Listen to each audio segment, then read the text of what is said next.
Juan, que fue el último de los apóstoles en morir. ¿Qué fue lo que sucedió después? ¿Cómo es que la iglesia llegó a ser lo que es? ¿De dónde surgió la iglesia católica, la iglesia ortodoxa?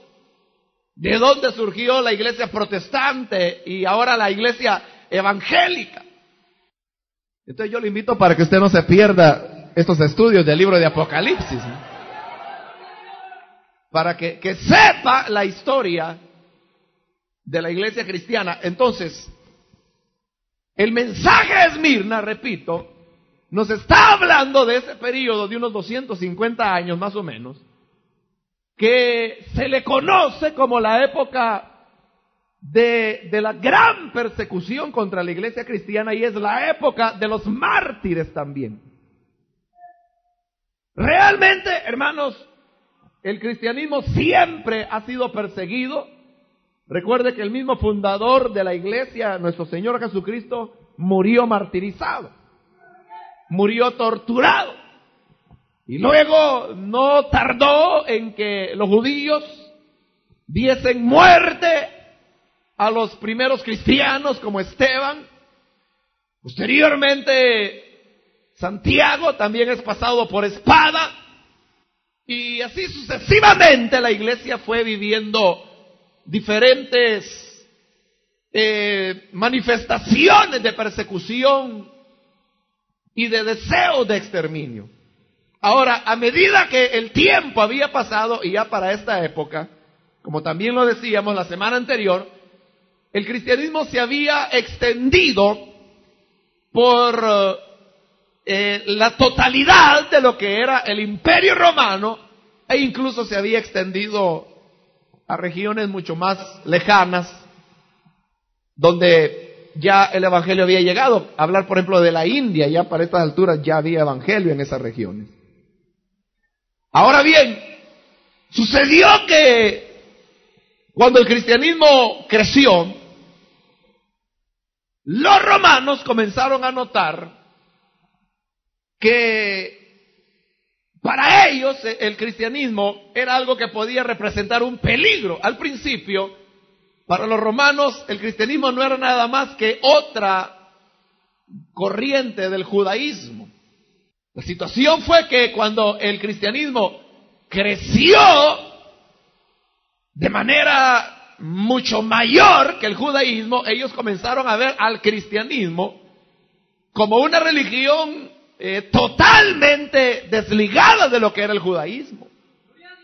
Pero eso representaba un problema, y es que el judaísmo era aceptado y por lo tanto respetado por las autoridades romanas bajo la política de dominación que ellos tenían, a la cual le llamaban la Pax Romana, o sea, la paz romana, que consistía en respetar elementos culturales y religiosos de los pueblos a fin de mantenerlos sometidos al Imperio Romano.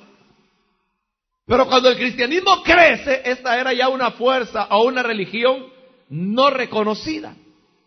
Pero aparte de eso, hermanos, se daba otra serie de situaciones con los cristianos, y es que en la época, como había una mezcla muy estrecha entre el paganismo y las diferentes expresiones culturales, prácticamente no había ninguna actividad secular, o que debería ser secular, donde no hubiese alguna manera de relación con los cultos idolátricos.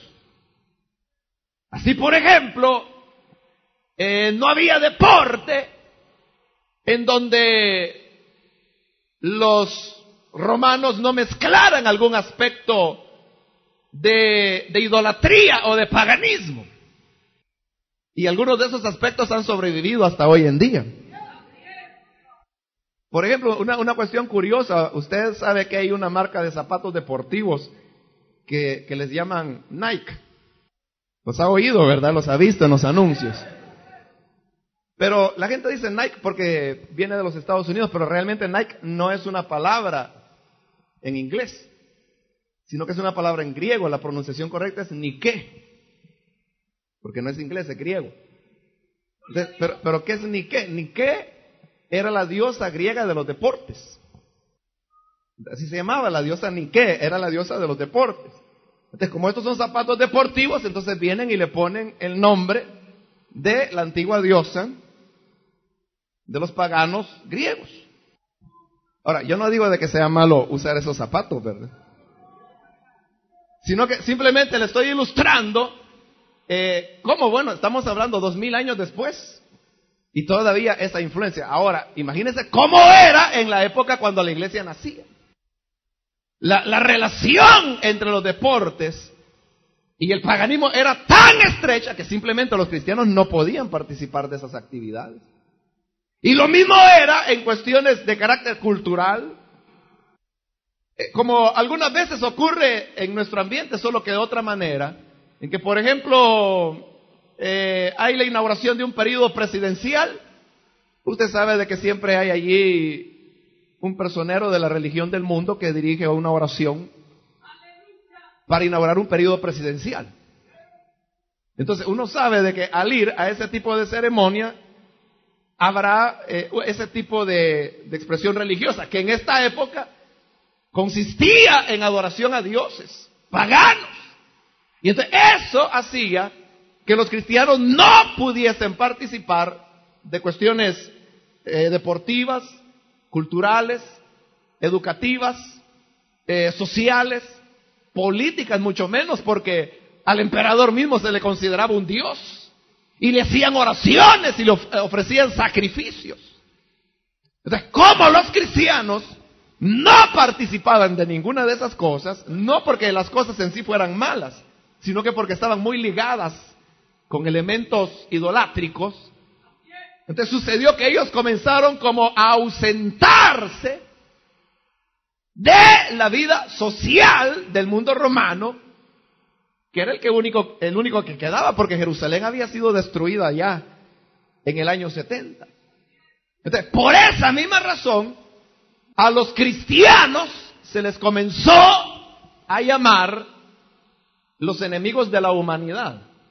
Hay un historiador romano de esta época que se llama Tácito, el cual dentro de sus escritos que él dejó, a pesar de que él era un romano culto, letrado, un historiador, él creía firmemente que los cristianos eran enemigos de la humanidad.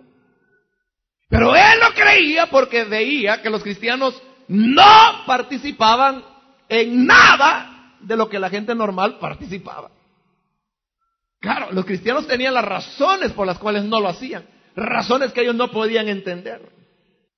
Y quizás para que usted tenga una idea más clara de esa incomprensión, quizás le va a sorprender a usted el nombre que los romanos le daban a los cristianos. O sea, los romanos en esta época le llamaban a los cristianos ateos. Entonces usted dirá, bueno, ¿y ateos por qué? Si ellos eran hombres y mujeres que vivían su vida en torno a la fe a un Dios, entonces ¿por qué ateos? Pues muy sencillo, porque no usaban imágenes. Y entonces para el romano los dioses eran las imágenes. Pero como los cristianos no tenían imágenes, entonces para ellos no tenían dioses y por lo tanto eran ateos. Entonces popularmente se les conocía como los ateos. Y se les conocía como los enemigos de la humanidad. Entonces, esto había hecho, así, dicho de una manera muy sencilla, que los cristianos les habían caído mal a los romanos. Pero sin embargo, no llegaban más que a eso. Aún simplemente caer mal. Ahora, el problema fue que en determinado momento subió al imperio romano como emperador un hombre famoso por su crueldad que se llamó Nerón. Nerón fue un hombre que al principio realmente no comenzó mal. Incluso pues inició tomando buenas medidas de gobierno al principio. Pero luego sus delirios de grandeza y de poder y su corrupción lo fueron de tal manera deteriorando que llegó un momento en que él comenzó a tomar una serie de medidas desatinadas de tal forma que ni los romanos lo querían ya. Incluso pues había intentos de asesinato a fin de desplazarlo del poder para que otro fuese el emperador romano. Y por esa época, dentro de las locuras de grandeza que Nerón tenía, y esta pues es una parte que no está muy bien documentada en la historia, pero parece ser que Nerón tenía la intención de reconstruir Roma de acuerdo a conceptos que él mismo tenía, es decir, una Roma nueva, gloriosa, esplendorosa, de tal manera que la posteridad recordara a Nerón